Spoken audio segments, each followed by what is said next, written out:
My name is Alicia Harper. I'm 29 years old, and up until last spring, I still believed that if you did everything right, if you showed up early, worked hard, cared deeply, stayed humble, the system would take care of you. I believed in the idea that good teachers didn't just survive, they mattered. Then I walked into the principal's office with a cup of coffee and a lesson plan, and walked out with a termination letter and a silent throat full of shame. Before I tell you how that moment broke me and then built something much greater, I want to know where you're watching from. Drop your city in the comments. And if you've ever had your integrity questioned by people who should have supported you, stay with me. This one's for you. Let me take you back to the beginning. When I first got hired at Westbridge Academy, I thought it was everything I'd ever wanted. One of the most prestigious private schools in the state.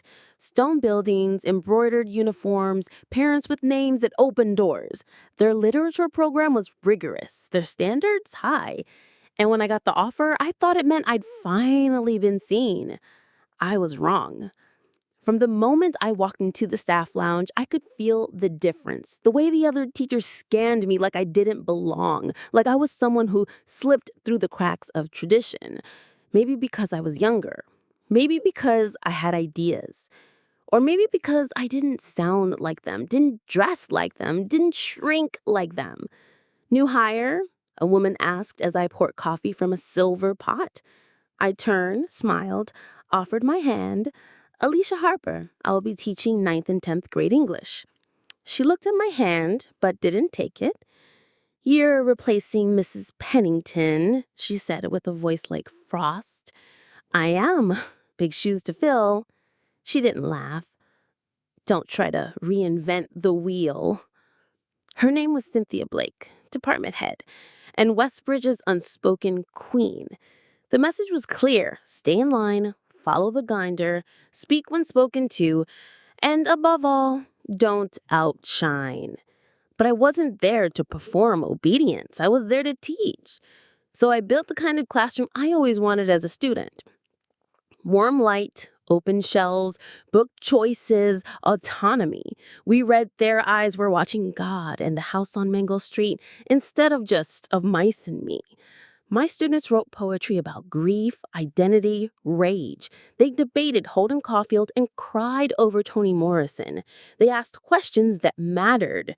It was messy, loud, honest. And that made me dangerous. If you've ever worked somewhere that was threatened by your success, you already know how this ends. The other teachers started to whisper. One sent email behind my back to the principal, expressing concern about noise levels.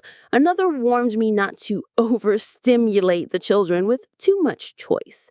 One Cynthia stopped into my doorway, looked around at my students, sitting in circles, talking animatedly, and said, "Looks more like a youth group than a literature class." She never smiled when she said things like that. Then came the evaluation. The principal, Mr. Hughes, entered quietly one Thursday morning. My students were deep in a Socratic seminar about the catcher in the rye, discussing trauma, masculinity, disillusionment. They were electric. They were thinking. He stood in the back for 15 minutes, took notes, then left. I never got a follow-up. Instead, 1 week later, I got called to his office. If you've ever walked into a meeting thinking it's routine and walked out devastated, you'll understand what I'm about to say. He told me my contract was being terminated. Concerns had been raised, deviations from curriculum, poor fit with departmental culture. I asked what I'd done wrong. He shuffled his papers. I asked which students had complained. He didn't answer. And when I stood up to leave, I saw her, Cynthia Blake, standing in the hallway outside, watching and smiling. If you've ever been set up by someone who felt threatened by your passion, right? I know that pain. Because I didn't just lose a job that day. I lost my trust in people I thought were professionals. I lost my faith that education cared about children more than control. I packed up my classroom in silence. No one said goodbye. No one asked if I was okay. I left behind the coffee mugs I'd bought for the teacher's lounge, the ones that said Grammar Gang. No one used them anyway. And when I got home that night, I laid in floor of my tiny apartment and cried so hard my body shook. Not because I had failed, but because I'd been erased. Because somewhere in the mahogany-lined office, people who never saw what my students created decided I was too much. If you've ever been told you're too much for doing exactly what you were hired to do, I want you to know this. They didn't break me. They just woke me up. Because that night I opened a blank document on my laptop. I gave it a title I wasn't even sure I believed yet. The Empathy Method. And that, right there, was where it all began. But Westbridge, they didn't know that the girl they silenced was about to write the manual they'd one day beg to follow.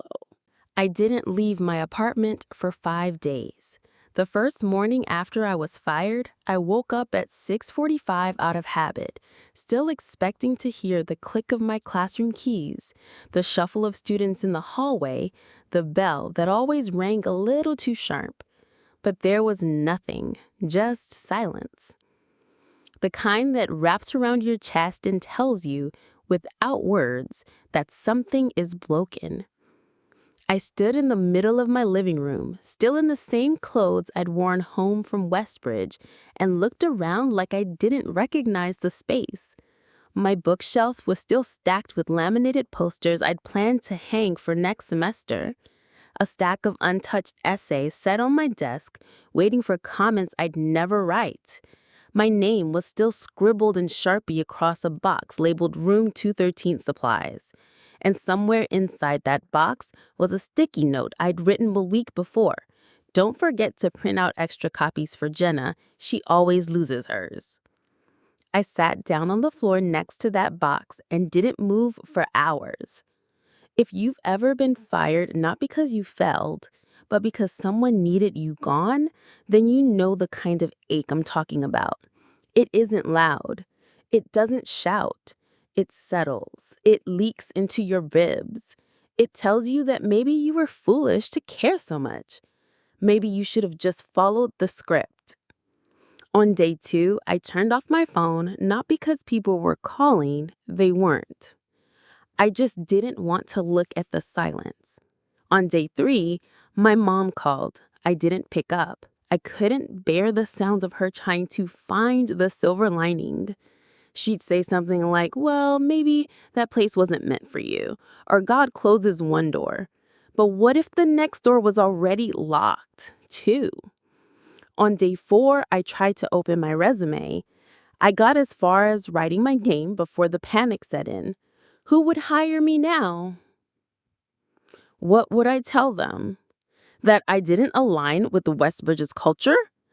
That I was energetic but unconventional? That I was fired for trying? I closed the laptop and went back to the couch. If you've ever lost something that wasn't just a job, but a version of yourself, leave a comment. Because I wasn't mourning a paycheck. I was mourning who I thought I was. And worse, I was starting to wonder if Cynthia had been right all along. Maybe my classroom was too chaotic. Maybe I talked too much. Maybe I trusted students too deeply. Maybe love wasn't enough. On the 5th night around 2 a.m., I got up to get water. The kitchen light flickered when I flipped the switch. Everything felt dim. I leaned against the counter half asleep and knocked over a stack of papers.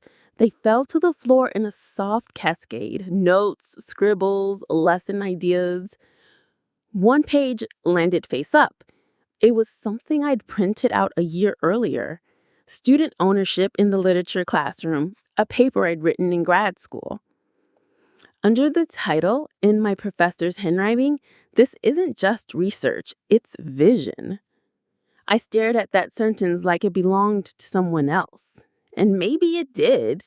Maybe the woman who wrote that paper, who stayed up late writing case studies about emotional safety and learning through narrative, had disappeared somewhere between faculty meetings and department memos. But the longer I looked at that note, the more I remembered who I was before Westbridge. I was never the quiet one. I was never the one who stayed inside the lines. I was the girl who asked questions in the middle of the test, who built journals instead of assigning worksheets, who taught poetry through rhythm and breath, who believed that education wasn't compliance, it was connection. And somewhere deep down, under the exhaustion and the shame, she was still in there. That same night, I opened my laptop and found a folder I hadn't touched in months. Teaching framework drafts. Inside were outlines, pages of reflection, notes from conferences, sketches of a model I'd been slowly building for years, a way of teaching that wasn't about fear or silence or memorizing the right answer. It was about presence, curiosity, permission to be human. And at the top of the oldest document, the empathy method. I sat back in my chair, knees pulled to my chest, and whispered out loud, like a confession, maybe I wasn't the problem. Not the neat kind of moment where everything clicks, just a breath, a thought, the smallest ember. But when all you've known is darkness, even one flicker feels like a sunrise. And I didn't know it yet, but something in me had shifted. I wasn't ready to rebuild. Not yet, but I was done hiding. And in that quiet kitchen, with nothing left to lose, I took the first step toward the life they never thought I'd be strong enough to build. I didn't tell anyone I was writing again. Not my mother, not my best friend Leah, not even myself, not really. It started as a whisper, a quiet thing I did at night, wrapped in an old sweater, coffee gone cold beside me, cursor blinking like a pulse on a white page. I wasn't trying to build anything, I was just trying not to disappear. The first post wasn't long, a few paragraphs, a title, Why Safe Classrooms Aren't Soft Classrooms. I wrote it in one sitting, didn't edit, didn't reread, just hit publish on a platform I hadn't used since grad school. No name, no credentials, no photo, just the initials AH at the bottom. I told myself no one would read it, and part of me hoped that was true, because if you've ever been publicly silenced, really silenced, then you know what it feels like to lose faith in your own voice. You start to question every sentence before it forms. You imagine the eye rolls, the scoffs, the "who does she think she is?" long before anyone even reads a word. But that night, I didn't hear any of that. I just heard relief, the kind that comes from speaking the truth out loud, even when no one is listening. I went to bed with a kind of stillness I hadn't felt in weeks. When I woke up the next morning, there were 17 comments, all from teachers, all strangers, all saying the same thing. This is what I've been trying to say. You put into words what I've been feeling for years. Where can I find more of your work? I stared at the screen, heart pounding, not because it had gone viral, it hadn't, but because it reached exactly who it needed to. Teachers who were just like me, tired of pretending, tired of being told that caring made them weak, tired of watching their passion get buried under policies written by people who hadn't stood in a classroom in decades. I kept writing. One post became two became 5. I wrote about building emotional trust, about how silence isn't the same as respect, about why a child's defiance is often a plea to be seen. I wrote the things I'd never been allowed to say in faculty meetings. And every time I hit publish, it felt like breathing again. Within a month, the blog had over 5,000 followers. Teachers started emailing me, parents, even a few counselors. One woman wrote, "I've been teaching for 19 years. I was ready to quit until I found your work. Another, I read your post about reclaiming teacher identity out loud to my entire department. We cried. We've been so afraid. Afraid. That word kept coming up, and I understood it. God, did I understand it. Fear is a curriculum in schools like Westbridge, a quiet, unspoken lesson.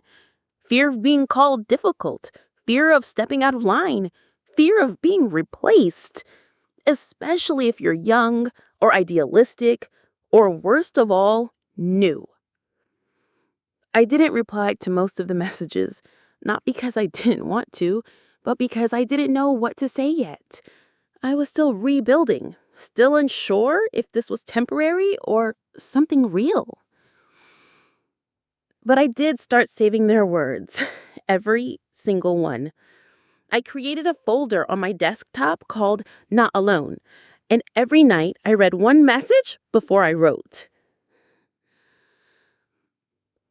I still hadn't told Leah. She knew I'd been low.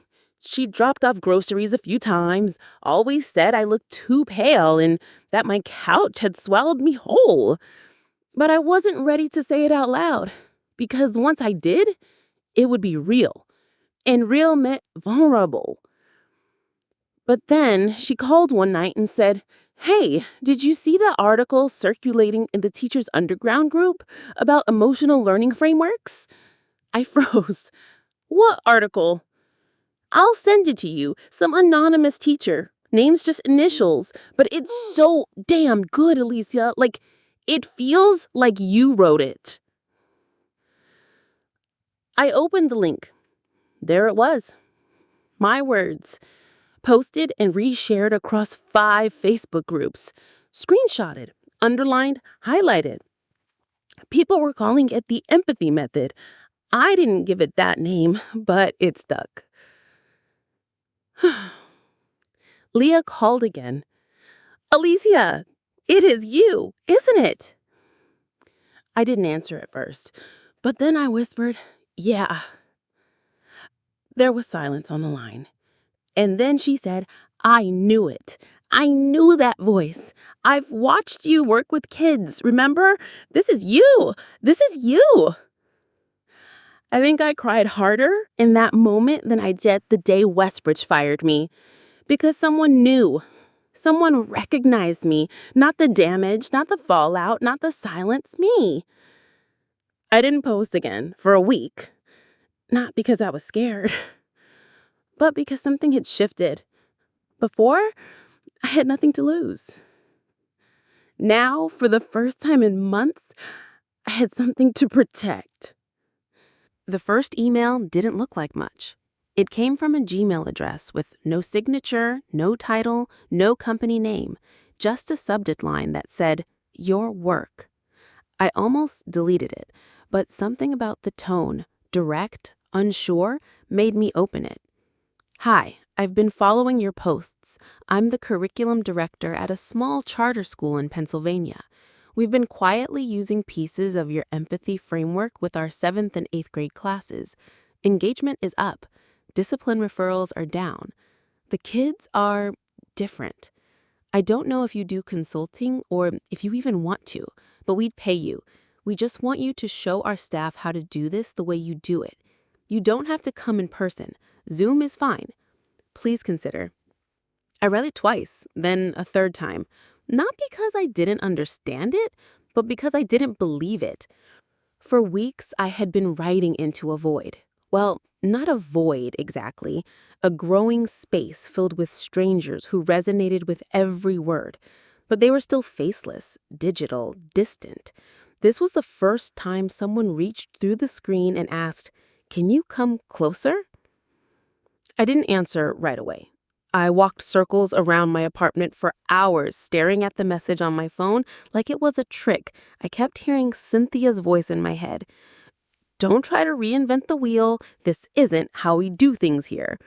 But the thing was, I had reinvented the wheel, and someone just asked if I could teach them how to drive it. So I said yes. The night before the call, I barely slept. I sat at my desk until 3 a.m. building a presentation I didn't know how to name. It wasn't a training, it wasn't a speech, it was just everything I knew about how to make students feel safe enough to learn, safe enough to try, safe enough to fail without shame. When the call started, I expected 5 or 6 teachers. There were 27, some sitting in classrooms, others on couches with their dogs beside them. A few looked skeptical.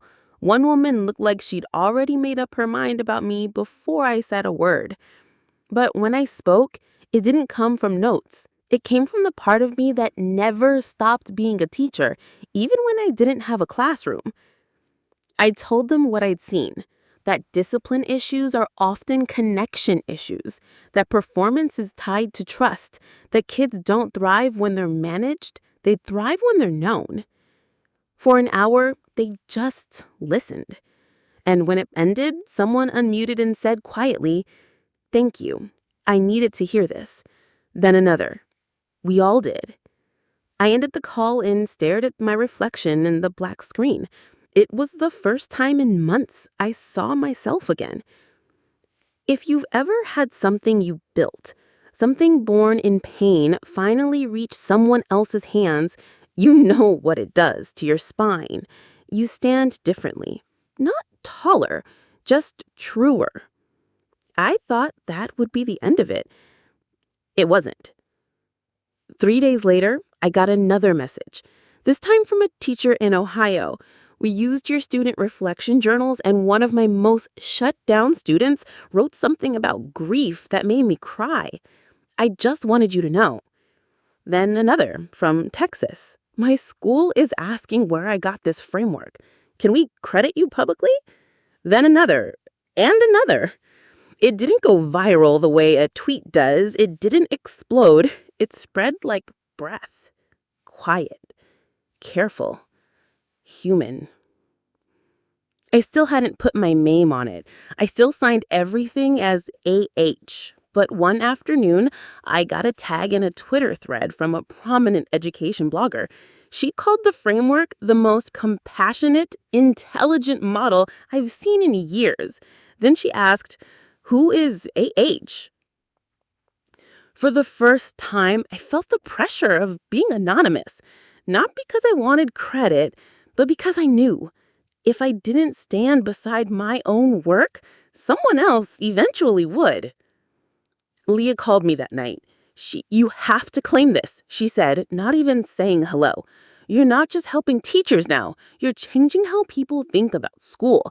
And they need to know it's coming from someone who was in it, someone who knows. I didn't answer right away.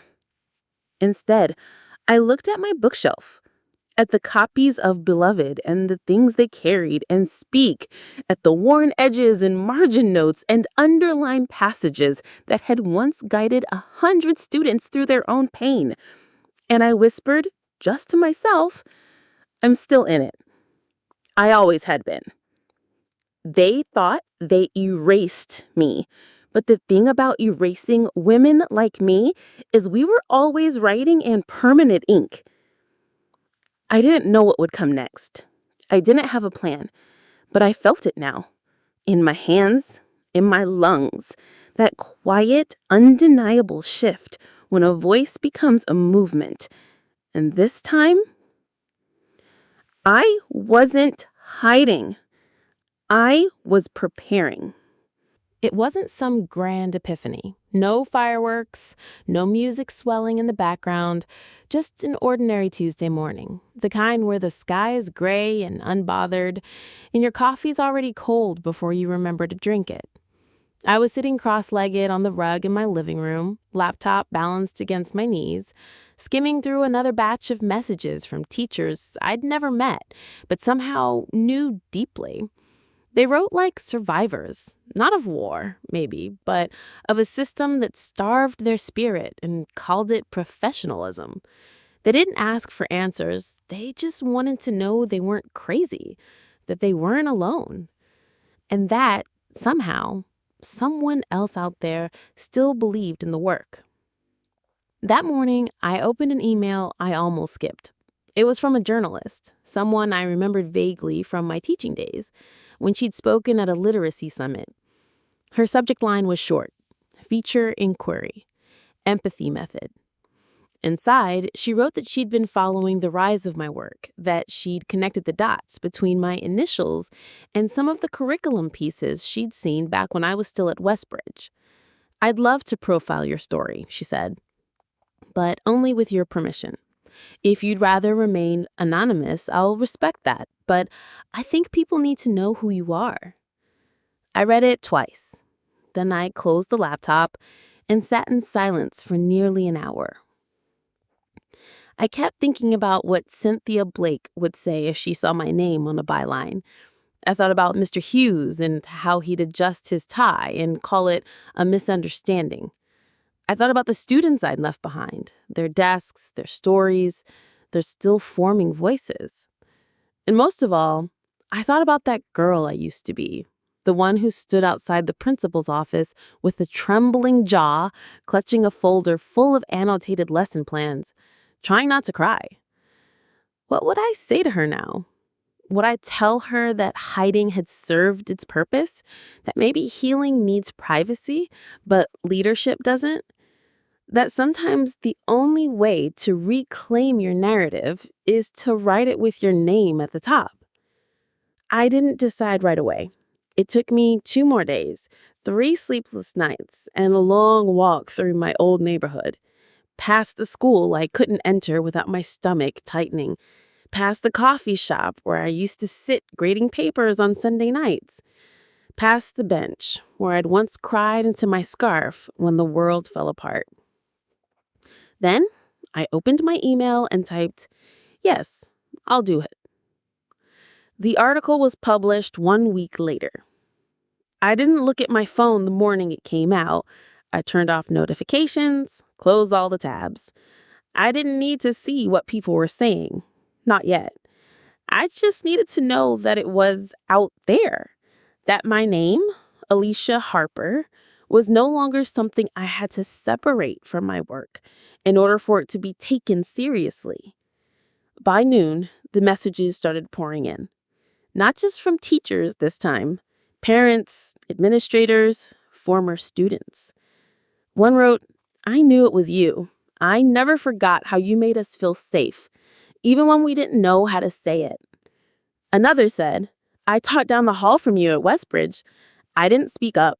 I'm sorry. I should have." That one made me cry in a way I didn't expect, because silence, when it finally breaks, is loud. And that apology came too late to save my job, but not too late to heal something that had stayed sore for too long. The article included a photo, not one I'd staged or posed for, just me sitting at my desk, hand resting against my chin, eyes mid-thought. And somehow that image spread further than anything I'd written, because people finally saw the face behind the framework. The girl who had been erased was visible. I got calls from 2 state-level education departments within 48 hours. One wanted to adapt my framework for their rural schools. The other asked if I'd consider working with their trauma-informed task force. I still didn't have a proper website. My presentation slides were stitched together in Canva. I didn't even have a business card. But none of that mattered. I was no longer the anonymous voice on the other side of the screen. I was the woman who built it. That week, Leah took me out to dinner. Nothing fancy, just a little Italian place we used to love when we were both broke and dreaming. She said, "I'm proud of you," simply, clinking her glass against mine. "I'm scared," I admitted. "It's like now that they know who I am, they can undo it all." She said, "They can't, because this didn't come from a position. It came from truth. And truth doesn't need permission." We sat in silence after that, letting the moment land. I went home that night and sat at my desk, opened the same folder I had created on the 5th night after I was fired, Teaching Framework Drafts. Only now, it wasn't a place of hiding. It was a seedbed, and it was time to plant something bigger. So I began writing the next version. Not a blog post, not a reflection, something more structured, something that could last, something schools could use with or without me in the room. It wasn't just about healing anymore. It was about offering a way forward. And for the first time in months, maybe in years, I didn't feel like I was reacting to what had been taken. I felt like I was creating what had never been given. And this time, no one was going to take it from me. The email arrived on a Wednesday. I remember because it was raining, and the kind of slow, heavy rain that makes the world feel like it's folding inward. I was sitting at my desk with the window cracked open, listening to the drip of water on the fire escape, sipping tea that had long since gone lukewarm. My mind was somewhere else entirely, on a school in Detroit I had just consulted for, on the sample curriculum draft I was building, on the quiet but steady hum of a life finally expanding. I hadn't expected anything extraordinary that day, but then I saw it. The subject line sitting neatly at the top of my inbox like it had every right to be there. Westbridge Academy. An opportunity for collaboration. I didn't open it right away. I just stared. I must have read the sender's name 5 times as if it would change. M. Hughes. The same man who once folded his hands across his desk and told me I wasn't aligned with the department. The same man who never looked me in the eye as he handed me a termination letter. The same man who let Cynthia Blake's whispers speak louder than my work. And now here he was, politely reaching across the same digital space that had once felt like exile, asking for collaboration. Eventually, curiosity won. I clicked. Dear Miss Harper, I hope this message finds you well. I've been following your recent work with interest, particularly your contributions to the field of empathy-centered pedagogy. It's clear your ideas have had a powerful impact, not just in individual classrooms, but across entire school systems. At Westbridge, we are beginning a long overdue process of reflection and renewal. As part of that journey, we are seeking voices that can help us reimagine what our instruction could look like, not only in theory, but in practice. We'd be honored if you would consider returning to Westbridge as a visiting consultant to help guide this transition. Your insights, shaped by both experience and innovation, could play a pivotal role in shaping our next chapter. Warm regards, Matthew Hughes, Principal of Westbridge Academy. I read it once, then again more slowly, and then I sat very still. There was something so bizarrely calm about the tone, like he was inviting me back to a place I had left on neutral terms, like I hadn't once cried in the parking lot clutching a box of classroom books, like I hadn't spent months stitching my identity back together from the silence they left me in. Not once did he mention my firing. Not once did he reference the way I'd been pushed out, discarded like a misfit puzzle piece in a school that only liked edges that matched. I closed the laptop and walked away. It wasn't anger I felt, not even bitterness. It was something quieter, heavier, like grief that had hardened into granite. Because buried somewhere in that offer was the same old logic that, now that I'd succeeded outside of them, I was finally worthy of being invited back inside. That evening, Leah came over unannounced with a bottle of wine and a sense, as always, that something had shifted. "You're quiet," she said, setting down 2 glasses. I slid the laptop toward her. "They want me back." She read the email slowly, jaw tightening slightly as she reached the closing line. I'm sorry. They want you to come back and fix what they broke?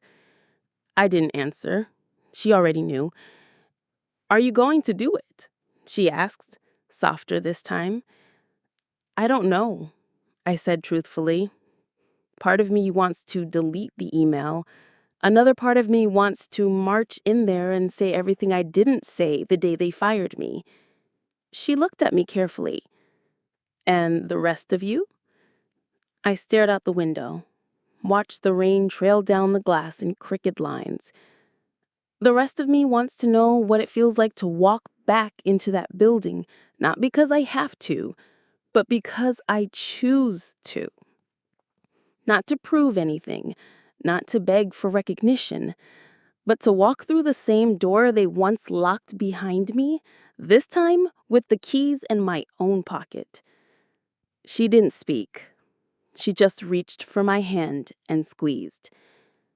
I didn't answer the email that night. I waited. Not because I needed time to think. I already knew what I was going to do. I waited because I wanted the silence to stretch just long enough to remind them I didn't need to answer, that they were the ones knocking now. The next morning, I replied, Dear Mr. Hughes, thank you for your message. I appreciate your invitation and the acknowledgement of the work I've dedicated myself to since my time at Westbridge. I'm open to a conversation about collaboration with one condition. We don't pretend history didn't happen. If Westbridge is ready to grow, it must begin with truth. And the truth is, I wasn't valued when I was there. That experience shaped the work you now find impressive. I'll bring everything I built, but I won't walk in pretending I was never asked to leave. If that's a conversation your team is willing to have, I'm willing to begin. Best, Alicia Harper. I didn't know what would come of it. I didn't know if they'd accept those terms. But I knew this. I was no longer the girl who whispered her thoughts and swallowed her hurt. I was the woman who built something from that very hurt. And now it had a name, a voice, a weight. A few days later, another email came. Not from Hughes, but from the assistant head of school. We'd be honored to meet on your terms. We're ready to listen. I stared at those words for a long time, not because they healed anything, but because they finally admitted what had once been denied. Westbridge didn't make me. They tried to unmake me, but I survived them. And now, I was walking back in through the same doors, not as staff, not as someone seeking validation, but as the woman they couldn't break. The gates looked smaller than I remembered. Maybe it was time. Maybe it was healing. Maybe when you stop seeing a place as a throne and start seeing it as just brick and glass and policy, it shrinks. Still, as the car rolled past the stone pillars engraved with Veritas et Virtus, I felt my pulse in the base of my throat. Westbridge hadn't changed. Not really. The same ivy clawed up the side of the buildings, the same manicured hedges lined the walkways in perfect symmetry, the same air that once made me feel like I had to apologize for existing, too loud, too young, too much, now smelt like wet leaves and the start of October. The school secretary buzzed me in without even glancing up. She didn't recognize me, and why would she? When I was here last, I was just a name on a list, a new hire with bright eyes and a cabinet full of laminated plans. I passed the bulletin board, where teachers posted bake sale announcements and open mic flyers. I used to sneak my student poetry zines there before they were removed by the next morning.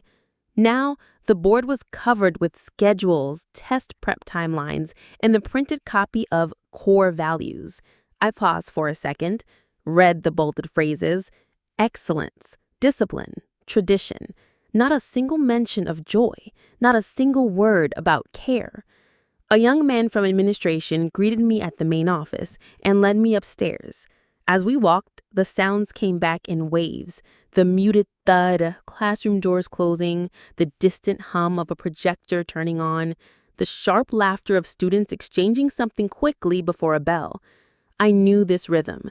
I had once been part of it. I had once bled into it. He opened a door at the end of the hall, the same conference room where I'd sat the week before my first semester when Cynthia Blake explained how students should never sit on desks or speak unless called on. She'd said it with a smile like she was giving me the secrets of the kingdom. That room had smelt like dry coffee and control. It still did. There were already 6 people seated at the long table. Mr. Hughes sat in the center, hands folded neatly in front of him, expression carefully neutral. To his left was the assistant head, the one who'd written the second email, the one who'd agreed to listen. The others were department chairs and a board observer. They all looked up when I answered, but only the assistant stood to greet me. I noticed that none of them used my first name. "Thank you for coming," Hughes said, gesturing toward the empty chair across from him. "We appreciate you taking the time." I didn't answer right away.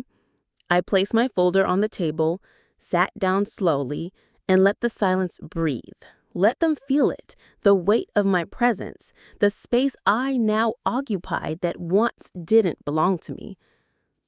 "I'm not here to revisit what happened," I began, my voice steady, low, "but I'm also not here to pretend it didn't." No one responded. I let that sentence hang for a moment longer. This framework didn't come from a think tank or a grant. It came from failure, or at least what your institution once labeled as failure. I built it because I wasn't allowed to teach the way I knew worked. I was dismissed for creating something that months later you now ask to learn from. So if we're going to move forward, we do it with honesty, not erasure. The assistant head nodded slowly. Mr. Hughes blinked once, twice, like he was waiting for someone else to speak first. He said, "I believe there's been growth on both sides. We may have misunderstood your approach, but it's clear now that your ideas have value." I looked at him directly then, not with anger, but with the kind of clarity that doesn't flinch. My ideas had value then. The only thing that's changed is that now they've been validated by people outside your walls. That sentence didn't land softly. I didn't intend it to. One of the department chairs shifted uncomfortably in their seat. The board observer took a sip of coffee, eyes down. They presented the proposal, a 6-month consulting project focused on faculty development and student engagement. They wanted to pilot the empathy method across 2 departments and eventually integrate it into their new teacher training program.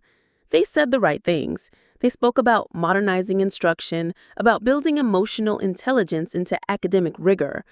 But behind every phrase, I could still hear the undercurrent. They needed help catching up. They were no longer leading, and they knew it. When the meeting ended, they shook my hand and told me they'd be in touch. As I walked back through the halls, a few students passed by, none of them knowing who I was or what those walls had once done to me. And yet, I felt a strange stillness, not pride, not vindication, just reclamation. The ghosts were still there. The room where I was fired still existed, but it no longer held power. I wasn't the girl standing outside the principal's office trying not to cry anymore. I was the woman they now invited in through the front door. Not because they believed in me back then, but because the world did now. At the bottom of the stairs, I passed the staff lounge. The door was open just enough for me to glimpse inside.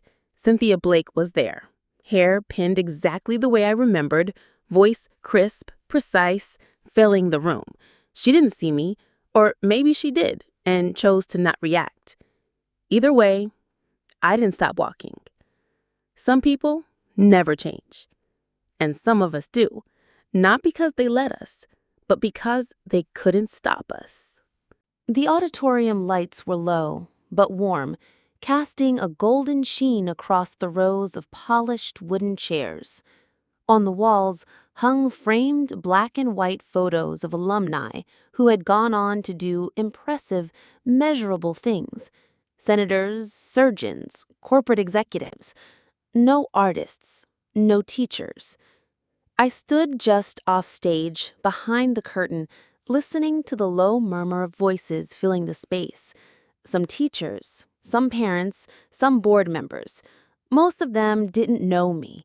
A few recognized the name from the article, and a handful, I was sure, remembered me very well, though none had said anything yet. The event had been advertised as part of Westbridge's New Horizons in Education series. They used words like transformative and forward-thinking in the flyer, words they never once used when describing me the year I taught there. But now they were printed beside my name in serif font, paired with the grainy staff photo from the article that had launched all of this. Alicia Harper, educational consultant, not teacher, not former employee, consultant.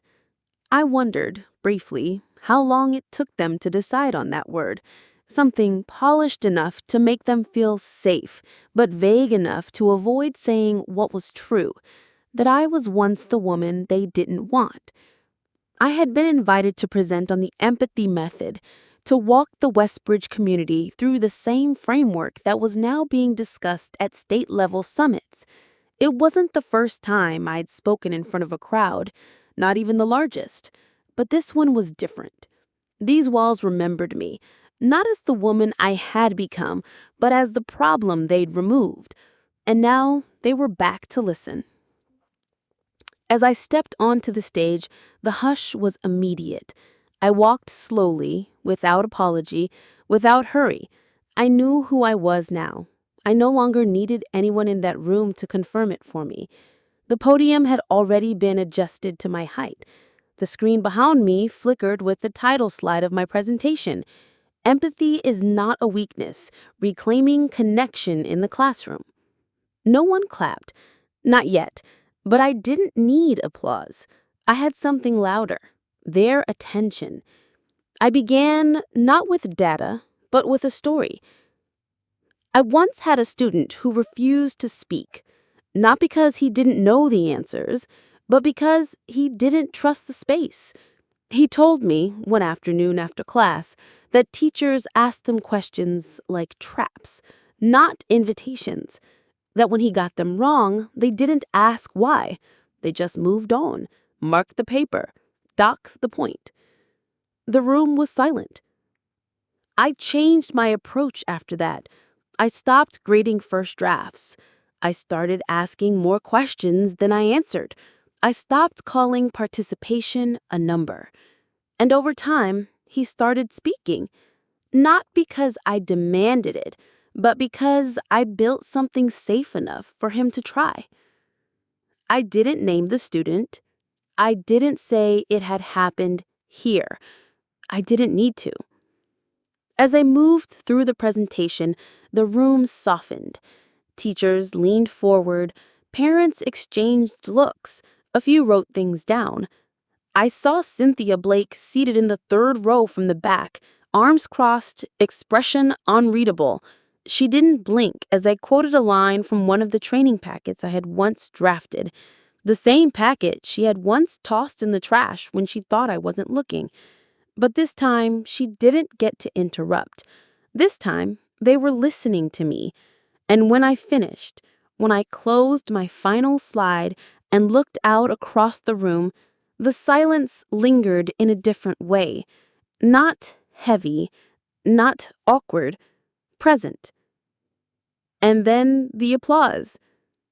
Not loud, not immediate, but real.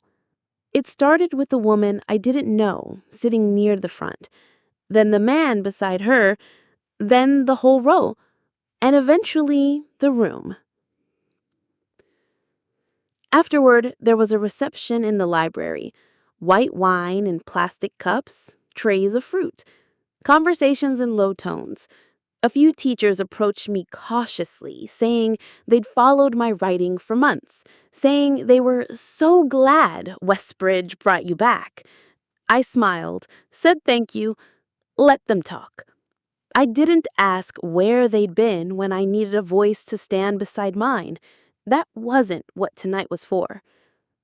One of the board members, a man who hadn't looked up from his notepad during my entire talk, asked me if I had ever considered writing a book. I told him I was working on one. He handed me his card and said to call when it was finished.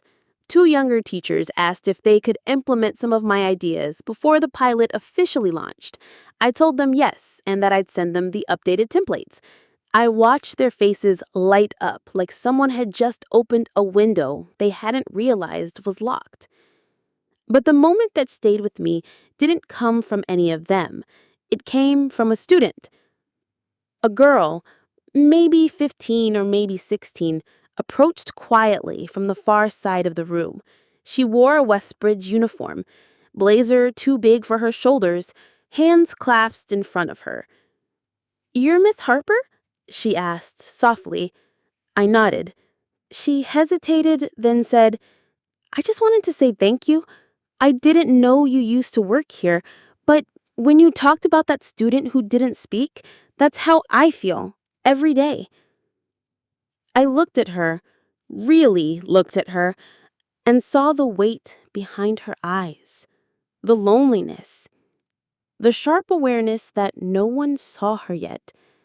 I crouched slightly, met her gaze. "You don't have to stay silent forever." She nodded once, eyes glassy, then walked away. And as I stood there, in the same building that once refused to make space for me, I realized something deeper than victory. It wasn't about being accepted now. It wasn't even about being heard. It was about creating a space so solid, so grounded, that even the ones who tried to erase you couldn't deny its shape. Not anymore. I didn't seek her out. That was never my goal. The truth is, I hadn't thought much about Cynthia Blake in weeks. Not since the night I stood on that stage and spoke without apology. Not since the messages from young teachers flooded my inbox. Not since the board asked for my input on a school-wide empathy initiative and called it essential for the future of Westbridge. She was a relic to me now, a closed door I had no interest in opening. But some doors don't stay shut. Some people have a way of stepping back into your path just when you've stopped glancing over your shoulder. It happened late one afternoon, just after my final session with the faculty. I'd been guiding a small group of teachers through real-time scenarios, helping them rebuild their classroom language, shift tone, unlearn the quiet violence of condescension. They took notes, nodded, asked better and better questions. It wasn't about me anymore. It was about what we were building. The chains had begun to breathe on its own. I stayed behind to pack up my things. The sun had already started to dip, casting long golden shadows across the hallway. I closed my laptop, zipped my bag, took a breath, and then I saw her, standing at the door like she'd been waiting all along. Same tailored blazer, same composed posture, same gaze that had once cut me down without raising her voice. She didn't smile. "Alicia," she said, like tasting the name for the first time. I nodded. "Cynthia." She glanced around the room, then stepped inside slowly, like she was entering someone else's territory, and in a way she was. Her presence no longer dictated anything here. The room belonged to me now. "I read your article," she said, her voice even, "and I attended your talk." I didn't respond. I waited. She crossed her arms loosely, not quite defensive, not quite open. "You always had conviction. I'll give you that. Even when you were wrong." That word, wrong, still came so easily to her, as if it were objective, as if she hadn't built an entire career on intimidating younger teachers into silence. "You're not here to tell me I was wrong again, are you?" I asked quietly. She hesitated, then let out a breath that sounded like it had been held for too long. "No, Not exactly. She walked to one of the student desks, placed her hand on it, fingers grazing the wood. This place is changing faster than I ever thought it would. Your framework, it's everywhere now. People are talking about emotional vocabulary in the staff lounge. We're using circles. A student led a class discussion last week. It's not what I'm used to. Is that why you're here? To say you don't like it? No. Then she paused. I came to say I understand why you left, or rather, why you had to. I raised an eyebrow, unsure if I heard her correctly. She looked at me then, really looked, and I saw something in her eyes that hadn't been there before. Not softness, not regret, but weariness, a kind of quiet admission. I thought I was protecting something important, standards, order, what Westbridge had always been. I thought you were trying to tear it down. And now? I asked. She was silent for a long moment, then finally said, Now I see you weren't trying to destroy anything. You were trying to build something we didn't yet have language for. There it was. Not an apology, not a hand extended in reconciliation, but something real, something heavier. I didn't feel triumphant. I didn't feel angry. I didn't feel vindicated. I felt calm, whole, like I'd been carrying around a weight that no longer had anywhere to rest. I stood, collected my things, and walked toward the door. Before stepping past her, I stopped. I didn't raise my voice. I didn't need to. You taught students to obey. I teach them to ask why. That's the difference between us. She didn't argue. I left her standing in that room in the very silence she used to demand, except this time, it wasn't mine. As I stepped outside into the late autumn air, the wind picked up, crisp and clean. I looked back once, not with longing, not with resentment, just clarity. Westbridge would continue, with or without me, but it would never be the same, not after this, not after what we started. They could pretend it was a reform, a phase, a modern pivot, but the truth was simpler than that. They had tried to bury me, and instead, I took root. It's strange, the moment you realize you have nothing left to prove. It doesn't come with applause. It doesn't come with a title or a paycheck or even recognition. It comes in silence, but not the kind that used to choke me in faculty meetings or echo through the classroom after my ideas were dismissed. No, this silence is different. It's full, complete. It's the sound of a life no longer lived in reaction to someone else's disbelief. The day after my final session at Westbridge, I woke up early, not because I had to, but because my body still knew how to rise for purpose. I sat by the window with a mug of tea and watched the first frost bloom across the edges of the glass. The kind of quiet morning where nothing demands you, no emails, no performances, just air and breath and space. For the first time in years, I wasn't bracing for anything. The night before, the school had hosted a small closing event in the library, a thank you for my work, a nod to the impactful process of transformation, as the assistant head put it. There were polite claps, soft speeches, a tray of fruit skewers that no one touched.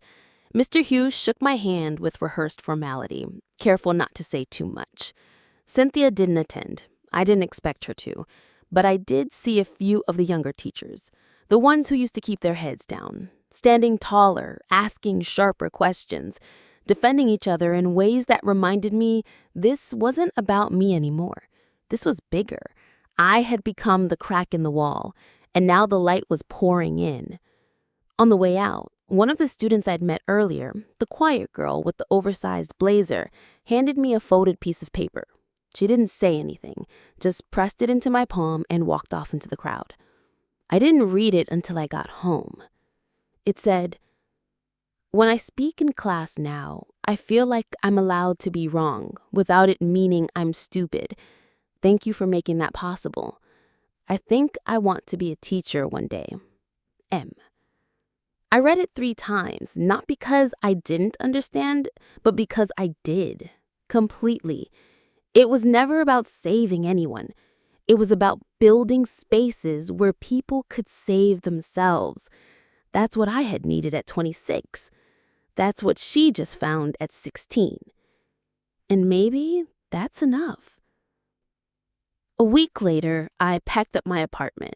Not because I was running. I don't run anymore. But because I had grown past its walls, the same way I had grown past needing Westbridge's apology, or their invitation, or their approval. I had a draft of my book printed and stacked in sections across the floor. A publishing house had reached out after the article, and this time I said yes.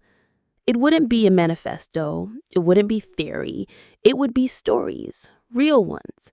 Mine, the kids, the ones who never fit the rubric, the ones who taught me everything I know.